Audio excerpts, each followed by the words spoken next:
해군 군종장교이신 이구 목사님 나오셔서 대한민국을 사랑하신 하나님이라는 말씀 주제로 말씀 선포하시겠습니다. 필승. 네, 반갑습니다. 오늘 청년부 헌신 예배에 저를 불러주셔서 감사합니다. 더욱이 호국 보훈의 달을 맞이해서 우리 청년들에게 제가 군기 있는 하나님의 말씀을 살아있는 하나님의 말씀을 아주 군기 있게 전하면서 혹시나 아직 군에 오지 못한 우리 청년들이 있다면 해군으로, 가까운 해군으로 올 수 있었으면 좋겠습니다. 우리 먼저 영상 하나 보고 우리가 함께 말씀을 좀 나누도록 하겠습니다. 해군 초계기 추락 사고로 순직한 장병 4명에 대한 연결식이 오늘 해군장으로 치러졌습니다. 마지막 순간까지 조종관을 놓지 않았던 이들은 누군가의 아빠였고 남편이었고 자랑스러운 아들이었습니다. 정영재 기자입니다. 푸른 조종복을 가장 자랑스러워했고 누구보다 하늘과 바다를 사랑했기에 더 많이 울었습니다. 고 박진우 중령, 이태훈 소령, 윤동규 상사, 강신원 상사, 나흘 전 해군 초계기 추락 사고로 숨진 장병들의 연결식이 오늘 해군장으로 치러졌습니다. 이제 그대들에게 군인으로서의 임무 종료를 명합니다. 그동안의 노고에 깊은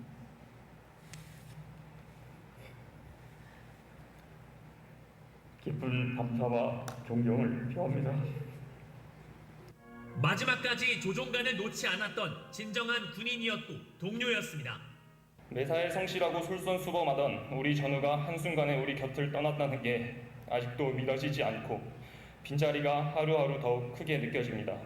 장난감을 새로 받은 아들도 마냥 신나는 건 아닙니다. 할머니 품에 안겨 아빠 사진을 향해 손을 흔듭니다. 행여 3살 아들을 두고 떠나지 못할까 누나는 잘 돌보겠다는 말로 위로를 전합니다.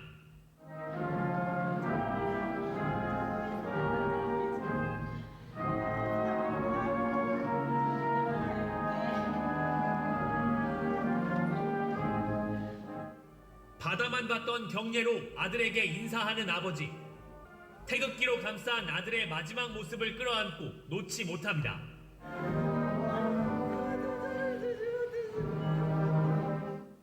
국방부는 한 계급씩 올려 이들을 추서했습니다. 이태훈 소령은 유족 뜻에 따라 영천 호국원에, 나머지 3명은 국립대전현충원에 안장됐습니다. JTBC 정영재입니다. 갑자기 우울한 영상, 좀 슬픈 영상을 보여드린 이유가 있습니다. 며칠 전에 저희 해군에 참 마음 아픈 일이 있었습니다. 해군 초계기가 추락을 해서 4명의 저희 전우들이 소천하였습니다. 4명 다 알려진 바에 의하면 다 기독교인이었습니다. 그리고 유가족들의 뜻에 의해서 2분은 이제 불교식으로, 가족들이 다 불교였던 거죠. 또 2분은 기독교식으로 장례가 치루어졌습니다. 여러분들이 이렇게 일상생활을 누릴 수 있는 것은 드러나지 않지만 지금도 나라를 지키기 위해 헌신하며 희생하고 있는 국군 장병들이 있음을 꼭 기억해 주셨으면 좋겠습니다. 제가 군에 있는 장병들한테는 힘들지, 이 시간 잘 버텼으면 좋겠어라고 아주 좋은 말로 위로하지만 이제 사제에 있는, 민간에 있는 우리 청년 여러분들에게는 좀 강력한 도전을 드리고 싶습니다. 치열하게 사셔야 됩니다. 여러분들의 삶의 순간순간마다 누군가의 희생의 바탕 위에 내가 오늘 이 하루를 누리고 있다는 사실을 잊지 말아 주셔야 됩니다. 또한 가깝게는 여러분들이 함께 신앙생활하고 있는 우리의 어른분들을 잊지 마셔야 됩니다. 이 교회가 또 이 나라가 이분들의 희생 덕분에, 헌신 덕분에 지금 이 자리에서 우리가 누리고 먹고 자고 할 수 있었다는 것을 절대 잊지 마셔야 됩니다. 그래서 이 얘기 군에서 청년들한테 하지 않습니다. 우쭈쭈 하면서 제가 군성교하고 있지만 여러분들에게는 강력한 도전을 드리고 싶습니다. 그래서 2가지를 꼭 여러분들이 잊지 않았으면 좋겠습니다. 첫 번째로는 5월 마지막 그날에 우리 나라를 지키는 군인 4분이 희생되셨구나. 이것을 꼭 기억해 주셨으면 좋겠습니다. 이름은 기억하지 못한다 할지라도 해군의 4분이 또 이 나라를 지키기 위하여 헌신하다가 돌아가셨구나. 이걸 꼭 기억해 주셨으면 좋겠습니다. 두 번째, 우리 청년들이 꼭 기억해 주셔야 될 거. 아까 우리 박진우 중령이라고 주조종사였는데 기독교인입니다. 이분의 누나가 이야기하는 거 혹시 자막으로 보셨습니까? 천국 가서 다시 만나자. 나도 누나도 천국 갈 때까지 사명을 다하다 갈게. 여러분들은 누군가의 사명을 몫을 지고 있다는 걸 잊지 마셨으면 좋겠습니다. 남은 자의 몫이죠. 그분들의 희생과 헌신이 여러분들에게 또 다른 사명의 몫을 더하고 있다는 것을 기억하고 그 몫을 치열하게 살아내셨으면 좋겠습니다. 그리고 우리 교회의 어른이신 분들은 그 목 또 지라 그러면 너무 안타까우니까 기도 열심히 해주십시오. 여러분들의 자식 혹은 손자뻘 되는 나라를 지키고 있는 이들을 위해서 계속해서 기도 부탁드리겠습니다. 오늘 우리가 함께 하나님의 말씀을 좀 묵상을 해보도록 하겠습니다. 확실히 교회가 좋습니다. 군교회보다. 저는 오늘 이사야의 말씀을 통해서 4가지 방향을 가지고 함께 말씀을 좀 묵상해 보려고 합니다. 우리가 살고 있는 이 시대 속에 질문을 던져보고, 그리고 나서 오늘 저와 여러분들이 읽었던 본문 안에서의 질문을 던져보고, 그리고 나서 오늘 우리에게 주시는 말씀이, 성경이 우리에게 어떤 은혜를 주시는지를 생각해보고, 마지막으로 그 말씀 가지고 우리가 어떻게 살아가야 될지, 특히 청년 여러분들이 어떻게 새로운 한 주를 살아가야 될지를 함께 묵상을 해보고자 합니다. 먼저 저와 여러분들이 살고 있는 이 시대 가운데 질문을 한번 던져볼까요? 저와 여러분들이 살고 있는 이 시대는 성장, 확장 이런 어떤 개념들 앞에서 늘 작아지고 불안해지는 시대를 우리는 살아가고 있습니다. 여러분, 우리 교회도 마찬가지 아닙니까? 교회가 좀 성장해야 되는데, 교회가 좀 확장돼야 되는데, 그렇지 못하면 우리 교회가 뭔가 퇴보하는 건 아닌가? 결국 우리 교회가 없어지지 않는가? 없어지는 건 아닐까? 이런 고민들을 늘 하고 계시지 않습니까? 또 내 인생도 마찬가지죠. 요즘 셀프 리더십이라고 그런 공부를 하다 보면 성장 마인드셋 뭐 이런 말 하거든요. 내가 뭔가 성장하지 못하면 이 시대에 뒤떨어지고 있는 건 아닌가? 내가 좀 더 많은 돈들을 벌어놔야 되는 건 아닌가? 이런 압박들 속에서 그렇지 못한 내 자신 앞에 비참해지고 초라해지고 그리고 작아지고 불안감에 휩싸여지는 그런 사람들이 계속해서 늘어나는 그런 시대를 저와 여러분들이 살아가고 있습니다. 나는 성장해야 되는데, 나는 자라나가야 되는데 왜 나는 제자리 걸음만 하고 있는 것 같지? 또한 저와 여러분들이 살아가고 있는 이 시대는 끊임없이 자기 효용감을 찾는 시대 가운데 있는 듯합니다. 우리 군에 있다 보면 이병들, 일병들은 군생활이 힘들지만 병장쯤 되면 군생활이 힘든 것이 아니라 앞이 보이지 않는 어두운 자기의 미래 때문에 힘들어합니다. 그래서 저에게 늘 묻습니다. 목사님, 저 나가서 뭐 해야 되죠? 왜 그걸 저한테 묻는지 모르겠습니다. 제가 점 쳐주는 것도 아닌데 얼마나 답답했으면 저한테 그런 걸 묻겠습니까? 그리고 어떤 친구들은 이야기합니다. 자격증을 군생활하면서 준비하면서 제가 나가기 전에 꼭 이런 스펙은 좀 쌓아가야 될 것 같습니다. 스펙에 대한 이야기를 합니다. 또 내가 나가서 어떤 사람들과 인적 네트워크를 맺어 나가야 될지, 이런 인간관계에 대한 그런 생각들을 하는 친구들도 많습니다. 왜 그럴까요? 자기 효용감을 갖기 위한 겁니다. 내가 어디서든지 쓸모 있는 사람이 되고 싶은데 그 쓸모를 어디서 찾는 거예요? 내 스펙, 내 소유, 내가 어느 조직에 소속됐다는 그 소속감, 이런 것들에서 자기 효용감을 찾아가고 있는 것이죠. 안타깝게도 그런 자기 효용감을 찾아가는 사람이 소수라는데 우리의 현실이 있습니다. 이왕이면 내가 원하는 대로, 내가 원하는 조직에, 내가 원하는 수입을, 내가 원하는 스펙을 다 쌓았으면 좋겠지만 그런 자기 효용감을 찾아가는데 너무나 어려움이 많죠. 거기서 다가오는 초라함, 자가짐, 또 나의 비참함. 많은 사람들이 이것을 느끼며 살아갑니다. 또한 우리 청년들도 이 초라함과 자가짐 앞에서 늘 고민합니다. 이런 시대 가운데 오늘 우리는 말씀을 좀 들여다보고자 합니다. 오늘 말씀, 왜 이사야의 말씀인가? 이것을 좀 함께 이야기 나누고자 합니다. 반짝반짝 시간대가 좋지 않습니다. 여러분 눈 부릅뜨십시오. 특히 청년 여러분, 내 순서 끝났다고 정신줄 놓으면 안 됩니다. 예, 지금 여러분들의 순서예요. 예, 여러분 지금 정신줄 놓으면 안 됩니다. 반짝반짝. 왜 이사야의 말씀인가? 여러분, 이사야는 66장까지 있습니다. 66. 성경 전체가 몇 권이죠? 맞습니다. 66권입니다. 그래서 이 이사야라는 책은 별명을 가지고 있습니다. 작은 성경책.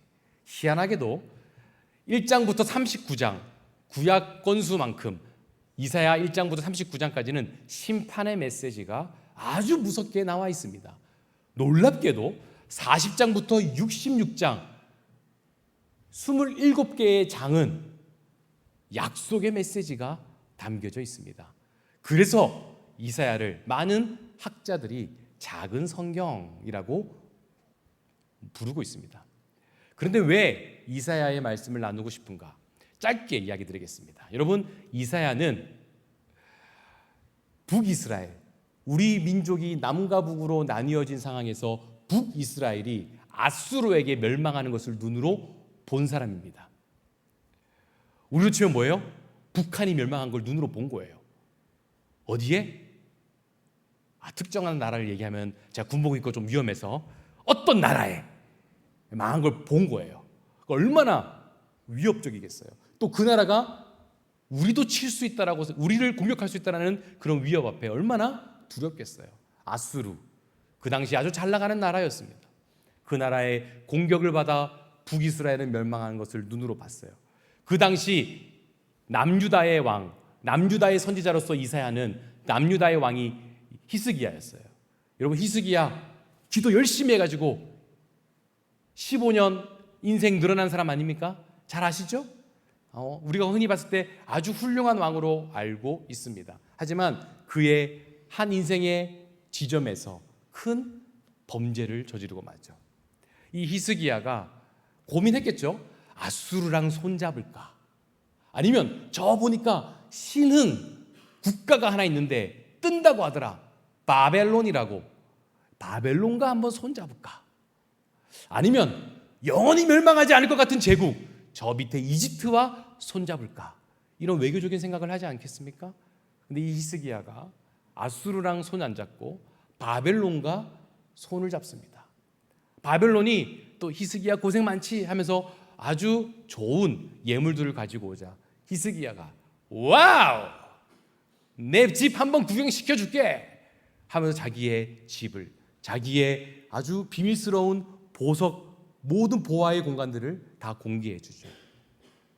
이사야는 이 히스기야를 보고 이사야의 말씀 속에 메시지를 전합니다. 왕이시여, 왕이 교만히 행하여 하나님이 하지 않기를 바라시는 행동을 교만히 행했으니 이 나라는 바벨론의 포로로 끌려가게 될 겁니다. 이렇게 이야기하죠. 이런 내용들이 1장에서 39장까지 쭉 나와 있습니다.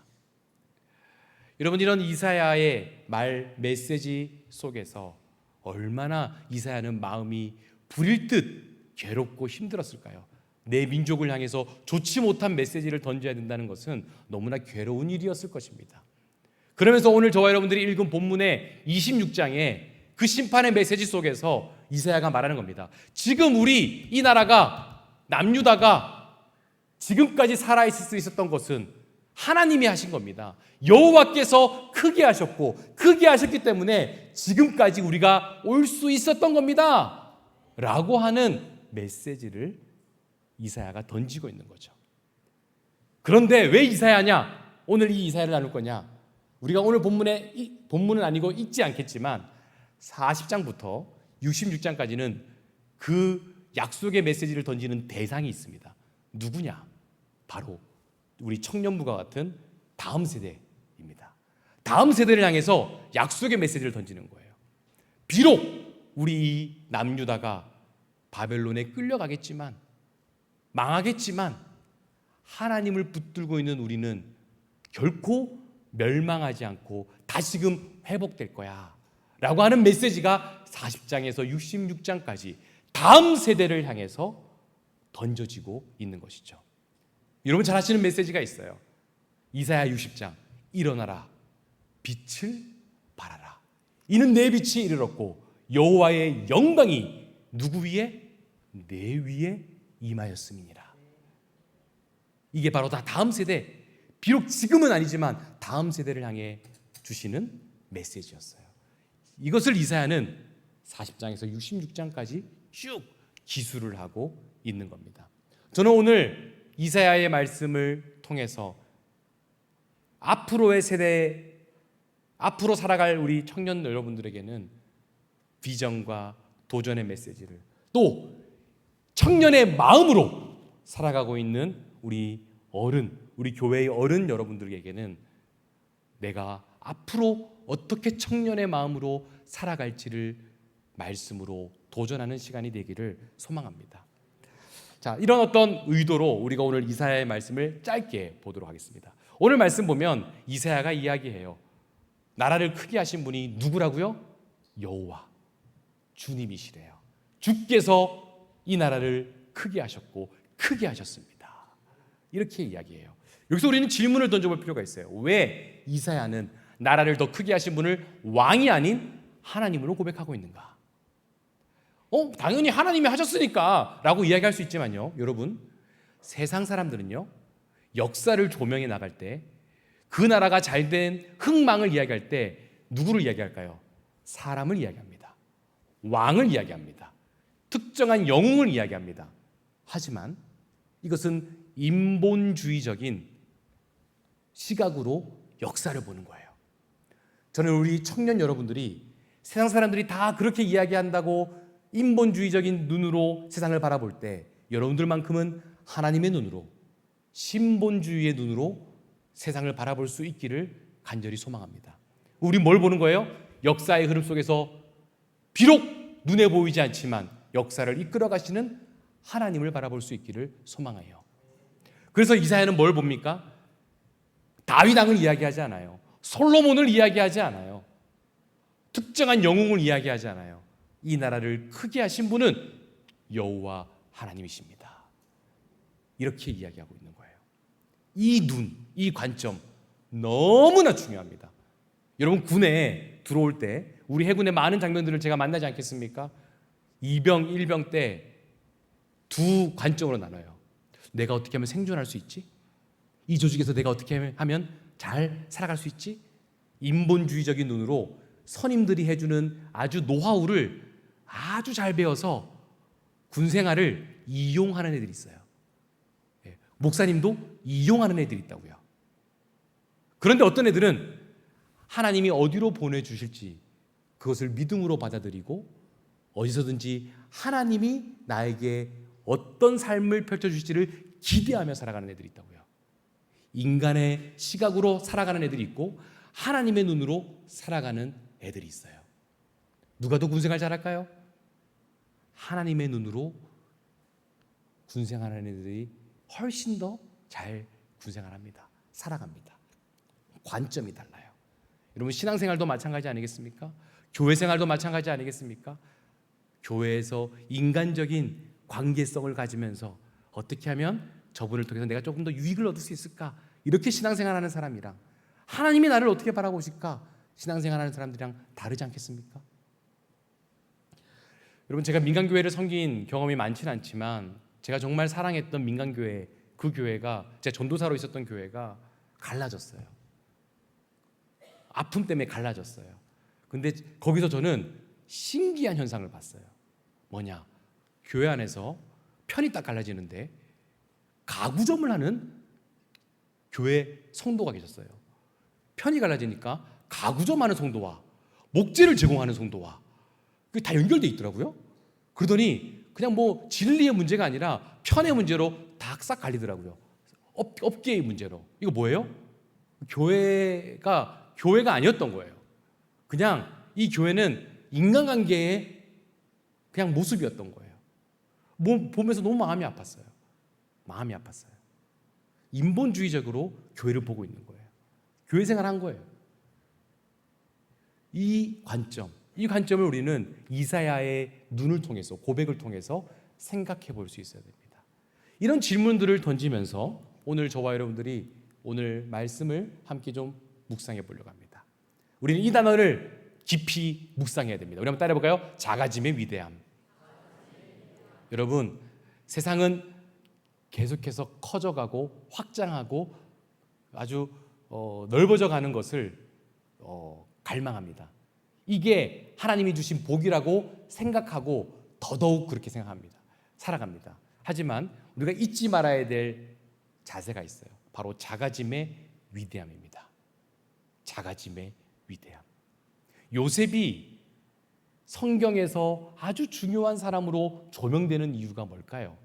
바로 요셉은 작고 작은 비참한 낮은 자의 삶을 살아냈기 때문에 그렇습니다. 여러분 잘 아시다시피 요셉은 가족한테 팔리죠. 여러분 가족한테 팔린다는 그 느낌 오십니까? 어느 날 여러분들 집에 갔어. 근데 집에 갔더니 집이 이사를 갔대. 이사를 갔는데 가만히 보니까 여러분들 누구에게 팔았어. 말도 안 되는 얘기죠. 그런 일이 일어났다고 생각해 보세요. 그리고 가족들이 튀었어. 거기서 오는 가족에 대한 배신감이 얼마나 크겠어요. 비슷한 일들이 있어요. 휴가 나가는데 집이 이사를 갔대. 그래서 저한테 전화가 왔어요. 목사님 어떡합니까? 그래서 숙박비 보내주고 막 이런 적이 한 번 있어요. 집 이사 갔대. 휴대폰도 막 잊어버리고. 하여튼 이상해 막 상황이. 예, 별별 일들이 일어나요. 군대에 있다 보면. 예. 그런 요셉이 그런 거예요. 형제들이 자기를 팔았어요. 그래서 종살이를 해요. 종살이 하다가 그래도 성실하게 종살이를 했는데 억울하게 감옥 가. 감옥에서 비참하게 막 살아가고 자기를 좀 기억해달라 그랬더니 또 자기를 또 잊어버려. 하여튼 막 그래서 쉽지 않은 인생을 살아가다가 하나님이 그를 쓰시죠. 이게 요셉의 인생 아닙니까? 나중에 요셉이 형들을 다시 만나서 총리의 자리에서 형들과 만나죠. 형들이 우리를 죽이면 어떡하지? 두려워하고 있을 그때 요셉이 아주 멋진 말 던지지 않습니까? 창세기 5020 50장 20절 형들은 나를 해하려고 하였지만 하나님은 그것을 선으로 바꾸셔서 오늘과 같이 많은 백성의 생명을 구하려 하셨습니다. 저는 복수하지 않습니다. 저는 인간적인 눈으로 이 상황을 보지 않습니다. 하나님의 눈으로 제 삶을 봅니다. 이렇게 이야기하고 있지 않습니까? 작아짐의 위대함입니다. 저는 우리 청년 여러분들이 이 작아짐의 위대함을 놓치지 않는 사람들이 되기를 소망합니다. 우리 믿음의 가족 여러분들이 작아지고 비참해지는 것이 정말 불쌍한 게 아니라는 것을 잊지 않았으면 좋겠습니다. 그런 사람들이 쓰여지는 겁니다. 쓰임 받는 겁니다. 여러분 다윗이라는 사람도 잊지 말았으면 좋겠습니다. 다윗. 여러분 잘 아시다시피 다윗은 막내였죠. 사무엘이 왕 뽑으려고 왔을 때 다윗은 그 자리에 있지도 않았습니다. 아버지가 부르지 않아서요. 나중에 사무엘이 영안이 그때 좀 뛰어가지고 이게 답니까? 라고 물어보니까 막내가 있습니다 라는 말에 다윗이 불림을 받게 되죠. 그래서 네가 왕될 관상이네 막 이렇게 해가지고 뽑은 거 아닙니까? 그래서 다윗이 왕이 되는데 다윗이 바로 왕 되는 거 아니지 않습니까? 어떤 일이 일어나죠? 사울 왕에게 충성을 다해서 뭔가 인생 좀 풀릴 줄 알았는데 13년이 넘는 시간 동안 광야 생활하지 않습니까? 도망자로. 여러분 13년 동안 도망자 인생 사는 거 쉬운 일 아닙니다. 우리 청년 여러분 14년 동안 부산에서 도망 다니면 살 수 있을 것 같습니까? 하루면 잡힐걸요? 하루가 뭐야? 반나절이면 잡힐걸요? 예. 쉽지 않아요. 매일매일 하루하루 늘 생명의 위협을 느끼면서 오늘도 살았구나, 이런 생각으로 살아가지 않았을까요? 그러면서 시편 63편에 다윗은 이런 노래를 만듭니다. 주의 인자가 생명보다 나음으로 내 평생에 여호와를 찬양하리. 예. 내 손을 높이 들고 주를 찬양합니다, 이렇게 고백하지 않습니까? 그리고 여호와는 나의 힘이요 여호와는 나의 구원이시니 내가 누구를 두려워하리요. 이 고백이 시편 63편 광야에서 도망자 생활하면서 불렀던 다윗의 노래입니다. 이런 작아지고 비참하고 아주 초라했던 그 다윗이 하나님께 높임을 받아 쓰임 받는 것, 이게 작아짐의 위대함 아닙니까? 저와 여러분들이 작아지는 것을 두려워하지 않았으면 좋겠습니다. 이 작아짐의 대명사, 가장 위대한 분이 누구실까요? 예수 그리스도이십니다. 제가 만약 플랜을 짠다면, 여러분 저 군대에 있다 보면 계획 많이 짜지 않겠습니까? 페이퍼워크 진짜 많이 하거든요. 이 페이퍼워크 하다 보면 이왕이면 우리 사령관님이 빛나게 계획 짜고 막 하지 않겠습니까? 제가 예수님의 이 땅에 오신 계획을 짠다면 베들레헴이 아니라 예루살렘으로, 말밥통이 아니라 왕의 보좌 옆에, 조금 안 된다 싶으면 귀족 자리로, 이렇게 보냈을 것 같아요. 그런데 하나님의 플랜은 그러지 않았어요. 목수의 아들로 말밥통 위에서 그곳에서 태어나게 하십니다. 그리고 예수님은 예루살렘 입성하실 때, 십자가를 지시려고 입성하실 때 저 같으면 말 타고 들어오게 할 것 같아요. 백마, 그래 백마는 조금 비싸니까 말 그냥 조랑말 뭐 이렇게 할 것 같아요. 그런데 예수님은 나귀 타고 들어오십니다. 나귀 타고 들어와요. 여러분 나귀 타고 들어오면 멋있을 것 같습니까? 동물 학대 아니야? 이런 느낌이 들 정도의 모습이에요. 우스꽝스러운 모습이에요. 그런 모습 속에 예수님이 사역하십니다. 작아지는 모습이에요. 초라한 모습이에요. 우스꽝스러운 모습이에요. 나중에 어떻게 됩니까? 십자가에 죽으시죠. 그리고 부활하셔요. 또 승천하세요. 저는 이 과정 속에서 이왕이면 승천할 때 300문도들만 보는 것이 아니라 이왕이면 뿅뿅뿅 아시아 온 곳에 막 나타나서 승천한다 이러면 많은 사람들이 예수 믿지 않았을까요? 제 계획과는 하나님이 다른 거야. 소수의 몇 명의 사람들에게만 하나님이 보여주시고 예수님의 승천을 경험하게 하셔요. 하나님의 방식과 내 방식이 다른 거예요. 작아진 위대함의 방식이에요. 이게 예수님이 우리에게 보여주신 삶이에요. 예수님은 12제자만 삼으세요. 저 같으면 그래 구약의 말씀처럼 300명은 제자 삼자 할 것 같아요. 근데 예수님은 딱 12명만 아주 강하게 트레이닝 시키며 훈련시키세요. 그리고 그 12명으로 지금까지 전 세계를 변화시키셨어요. 작아짐의 위대함이에요. 이 메시지가 분명하다면 우리는 이제 어떻게 살아야 될까요? 청년부 여러분, 눈 부릅뜨십시오. 아이고, 뒤로 갔네요. 첫째, 하나님이 나를 크게 하심을 인정하는 청년 여러분, 우리 믿음의 가족 여러분 되시기를 주님의 이름으로 축복합니다. 따라하겠습니다. 하나님이 나를 크게 하심을 인정합시다. 아멘. 15절 말씀 우리 함께 읽어볼까요? 네, 시작. 더 크게 하셨고 더 크게 하셨나이다. 스스로 영광을 얻으시고 이 땅의 모든 경계를 확장하셨나이다. 아멘. 여호와여 주께서 여러분, 청년 여러분, 우리 믿음의 가족 여러분, 누가 여러분들을 크게 하실 것 같아요? 내가 같이 일하고 있는 나의 인적 네트워크를 가진 그 사람? 혹은 내가 지금 앞으로 만나게 될 힘 있는 권력 있는 사람? 내 스펙? 내 소유? 그것이 나를 크게 할 것 같습니까? 아닙니다. 우리는 역사 속에서 그 모든 것들을 갖춰도 실패했던 더 많은 사람들을 만날 수 있습니다. 누가 나를 크게 하실 것이냐? 하나님이 나를 크게 하실 것입니다. 하나님이 여러분들을 크게 하실 것입니다. 여기서 크게 한다는 것을 우리가 오해하면 안 됩니다. 세상은 라지 혹은 빅 이런 것들을 크다고 생각해요. 기독교에서 크다는 건 뭘까요? 요긴한 거예요. 요긴한 건 뭐예요? 없으면 안 되는 사람이에요. 나사 하나같이 빠지면 큰일 나는 사람. 이게 큰 사람이에요. 하나님이 나를 크게 하신다는 것은 뭐를 의미할까요? 세상에서 감당할 수 없는, 없어서는 안 될 사람이 되게 하시는 거예요. 우리 청년 여러분들이 그런 사람들이 되길 바라요. 그러기 위해서 우리가 구체적으로 뭐를 실천할까? 두 가지만 기억했으면 좋겠어요. 비교의 마음을 내려놓으세요. 쟤는 좀 빨리 가네? 이 순간 여러분들은 하나님이 여러분들을 크게 하시는 그 관점을 놓치는 거예요. 남과 비교하지 말아세요. 속도가 다른 거예요. 하나님의 때가 다른 거예요.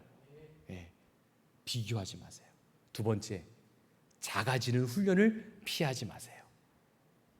여러분, 때로는 누군가가 여러분들을 작게 만들 거예요. 때로는 말 좀 심하게 들으면서 여러분들이 막 작아지는 거 느낄 거야. 하지만 그것도 훈련이에요. 피하지 마세요. 또한 때로는 내 스스로 작아질 수 있는 선택을 해야 될 때가 올 수 있어요. 그것도 피하지 마세요. 우리가 신앙생활 하다 보면, 인생을 살다 보면 수동적으로 작아지는 경우가 있고 자발적으로 작아지는 경우가 있어요. 둘 다 필요한 과정이에요. 하지만 이 과정을 통해서 우리가 잊지 말아야 될 관점이 있어요. 하나님이 나를 크게 하시는 거예요. 이스라엘 역사 속에서 우리가 받을 수 있는 교훈이에요. 하나님께서 이스라엘의 사람의 어떠함을 보고 키우신 게 아니에요. 딱 하나, 그 사람의 능력을 본 것이 아니라 그 사람이 하나님을 얼마나 붙들고 있느냐를 보셨어요. 이게 뭘 의미합니까? 비교하지 않고 하나님과 나 사이에서 어떤 믿음을, 만남을 갖고 있는가, 그리고 그 작아지는 훈련 속에서 얼마나 내 자아를 부인하며 하나님만을 의지하는가. 이것이 능력이었어요. 하나님이 이거 보고 쓰셨어요. 저는 우리 청년 여러분들이, 우리 믿음의 가족분들이 이런 비교함을 버리고 작아지는 훈련을 피하지 않으며 하나님이 나를 크게 하심을 인정하는 경험들을 끊임없이 해나가시기를 주님의 이름으로 축복합니다. 마지막으로 하나님 나라의 확장을 꿈꾸셨으면 좋겠어요. 우리 따라해 보겠습니다. 하나님 나라의 확장을 꿈꿉시다. 아멘. 여러분, 저는 군복을 입고 이 대한민국을 지키고 있습니다. 하지만 대한민국이 너무나 저에게 중요한 나라이고 공동체인 동시에 저에게 더 큰 나라가 있습니다. 바로 하나님의 나라입니다. 저는 이 대한민국이 하나님의 나라가 되기를 끊임없이 몸부림치며 살아가고 있습니다. 더 나아가 참 감사한 게 전 해군으로서 세계를 돌아다니는 그런 경험들을 하게 됐습니다. 5대양 6대주 세계 일주를 훈련하면서 돌아다닌 적이 있었거든요. 그때 하나님이 제 시야를 넓혀주시더라고요.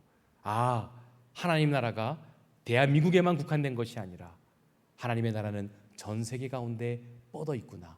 이것이 확장돼야 되는구나 라는 것을 군복을 입고 군 선교사로서 경험할 수 있었습니다. 청년 여러분, 여러분들은 어떤 특정한 내가 먹고 사는 데에만 치중하며 살아가는 사람들, 그 비전과 그 비전으로 이 땅에 하나님이 보낸 사람들이 아닙니다. 여러분들은 부산, 더 나아가 대한민국, 더 나아가 세계 속에 하나님 나라를 확장시켜 나갈 사명을 가진 사람들입니다. 지금은 비록 그 비전이 허황돼 보이지만 하나님이 여러분들을 크게 하실 것이고, 비교하지 않고 작아지는 훈련을 하루하루 감당하다 보면 여러분들은 하나님 나라를 확장해 나가는 선두에 어느 순간 서 있을 것입니다. 그렇기에 치열하게 사십시오. 인스타 많이 하지 말고, 핸드폰 보면서 횡단보도 건너지 말고, 치열하게 사십시오. 치열하게. 또한 우리 믿음의 어르신, 우리의 선배 여러분, 여러분들은 하나님의 나라를 이미 경험하셨고 여러분들에 대해서 그 하나님 나라의 경험을 끝내실 수 없지 않겠습니까? 그 따뜻했던 하나님 나라의 경험들을 교회에서 또 이 지역에서 그리고 여러분들의 삶의 현장에서 하나님 나라가 더 경험되어질 수 있도록 그 확장을 꿈꾸는 여러분들이 되어지시기를 소망합니다. 말씀을 정리하겠습니다. 저는 이제 영도 성강교회 올해 또 오기 힘들 것 같습니다. 작년에 왔으니까 딱 보니까 1년에 한 번만 부르는 것 같은데 또 오지는 쉽지 않을 것 같고 중요한 건 제가 향후 몇 년 뒤에 이 교회에 왔을 때 이 교회 한 분 한 분 한 분들이 요긴한 사람이 되어서 하나님이 크게 하셨음을 많은 이들로 알게 해주는 놀라운 그리스도인들이 되어지시기를 주님의 이름으로 축복합니다. 기도하겠습니다. 하나님, 우리 영도 성강교회에 귀한 청년들이 신앙생활을 하게 해주심을 감사드립니다. 무엇보다 그 청년들을 또한 따뜻한 눈으로 바라보는 귀한 믿음의 선배들이 이곳에 함께 있게 해주심도 감사를 드립니다. 특별히 우리 귀한 청년들이 오늘 우리에게 주신 하나님의 말씀을 마음에 새기며 하나님이 나를 요긴한 사람으로 크게 하실 것을 인정하며 남과 비교하지 말고 작아지는 훈련을 능히 감당하며 살아가는 아들, 딸들이 되어지도록 이끌어 주시옵소서. 이들이 나 혼자 먹고 사는 일에 치중하며 사는 사람들이 아니라 하나님 나라의 확장을 꿈꾸며 살아가는 귀한 믿음의 아들, 딸들 되도록 이끌어 주옵소서. 이들을 위해 기도로 지원하고 있는 귀한 믿음의 어르신들, 그들의 건강과 그들의 영역과 그들의 심령을 늘 강건케 하여 주셔서 우리 믿음의 어른들이 기도하는 그 힘을 받아 우리 청년들이 더욱더 커가게 도와 주옵소서. 예수 그리스도의 이름으로 기도하옵나이다. 아멘.